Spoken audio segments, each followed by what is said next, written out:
প্রায় 10 কেজি ডাল আর 28 কেজি ময়দা, এইগুলো দিয়ে আমরা শুরু করি।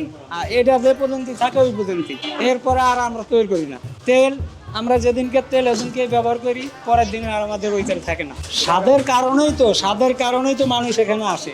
মানুষ তো সবসময় ভালো খুঁজে, স্বাদের দিকটা বেশি চিন্তা করি, যে মানুষ একটু তৃপ্তি পাক, আমাদের নাম হোক।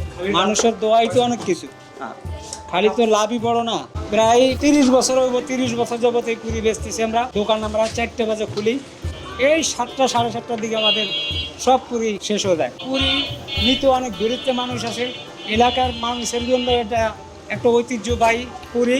মানে সন্ধ্যা হইলেই সবাই একবারে হুড়মুড়ায় পড়ে পুরি নেওয়ার জন্য। আমরা এই পুরিতে কোনো সালাদও দেই না, অন্য কিছুই দেই না, শুধু এই পুরিই দেই।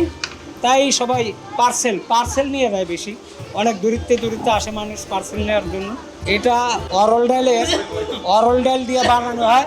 এই পুরির ভিতরে অনেক ধরনের মশলা দেওয়া হয়, এই মশলাটা সবাই দেওয়া পারে না। তো নিজামুদ্দিনে এই মশলাটা খুব সুদক্ষভাবে মনে করেন এটা আবিষ্কার করছে মশলাটা।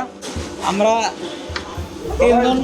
তিনজন লোক এনে কাজ করি, তারপরও হিমশিম খেয়ে দিতে হয় পুরি দেওয়ার জন্য।